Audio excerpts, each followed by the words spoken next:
Hello friends, how are you? Hope you all are well. Let's start the subject EVS of Standard, 5th page number 111. Dear students, see the picture. Okay, you can see that here two boys are try to catch the kites without any precautions and without seeing around him. There is a vehicle is coming, but both the boys are busy to catch the kite. Okay, dear students, आप में से भी बहुत सारे बच्चे ऐसे करते होंगे. हाँ, जब काइट फेस्टिवल नज़दीक आता है तब हम पतंग तो उड़ाते हैं, साथ में उसको हम पकड़ते भी है, और उस टाइम पे हमें और कुछ नहीं दिखाई देता, सिर्फ वो पतंग मैं किस तरह से पकड़ लूँ उसी पे हमारा पूरा ध्यान होता है. And we have to not see any things, and from that many times may be occur the fatal accident, एंड उसकी वजह से कई बार हमें बहुत सारा नुकसान होता है, इंजरी होती है, एंड कभी कभी तो लोगों की, बच्चों की डेथ भी हो जाती है. तो dear students, we must follow the rules and take the precautions, and we should not doing this type of thing. एक 5 रुपीज़ 10 रुपीज़ के काइट के लिए हम बहुत सारा रिस्क ले लेते हैं. लेकिन डियर स्टूडेंट्स, उस टाइम पे हमें अगर इंजरी हो जाती है तो उसका एक्सपेंस, जो खर्चा है, वो लाखों रुपीज़ में हो जाता है. तो हमें ये थिंग्स यहाँ से सीखनी चाहिए. तो ये पिक्चर में क्या दिखाई देता है उसके बारे में हमें लिखना है. Is running to catch freely flying kite. Okay, जो काइट है उसको पकड़ने में ये लोग उसके लिए दौड़ रहे हैं. They are running behind the kite without looking at the moving vehicles on the road. Okay, road पे व्हीकल्स आते हैं, उसको देखे बिना वो पतंग को पकड़ने के लिए दौड़ रहे हैं. He collides with a vehicle and accident take place. Okay, collide means उसके साथ हम जो एक्सीडेंट होता है, हम पछड़ाते, वो हमें लगता है, उसको कहते हैं. एंड इस तरह से एक्सीडेंट है वो होते हैं.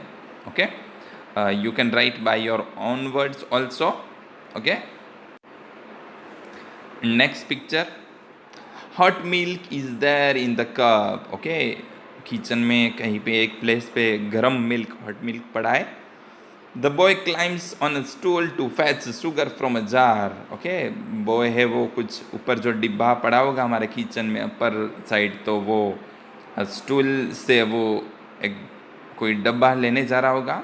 And other hand of the boy collides with the cup. And उस टाइम पे उसको पता नहीं था, और उसका एक हाथ है वो कप को टच हो गया.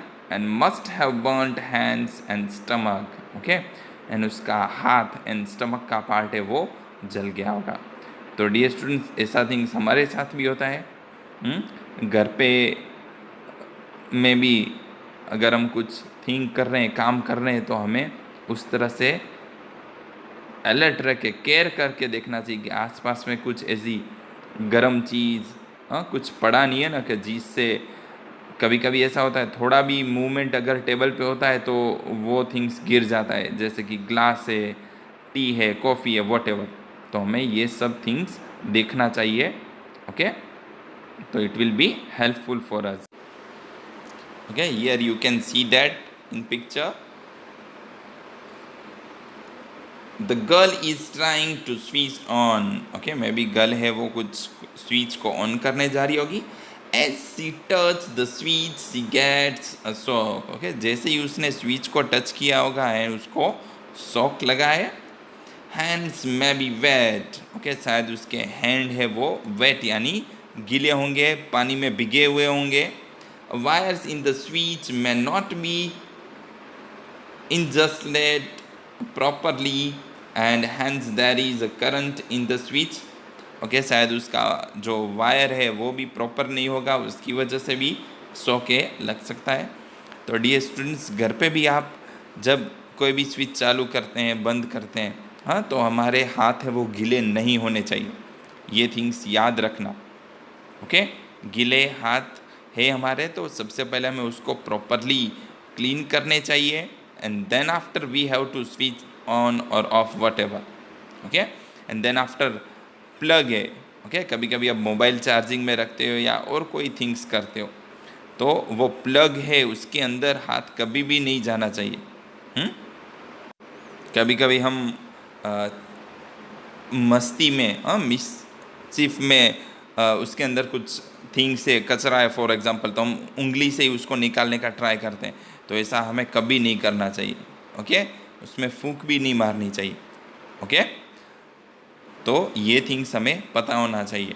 ओके, कभी कभी कुछ वायर कहीं टूटा हुआ है तो भी हम, स्विच ठीक नहीं है तो भी हम चालू बंद करते हैं, तो वो हमें नहीं करना चाहिए। ओके, तो ये सब थिंग्स आपको आपकी टेक्स्ट बुक में लिखना है प्रॉपर वे में। Okay, so you can do it well. तो आज हम यहाँ तक कर रहे हैं। Thank you.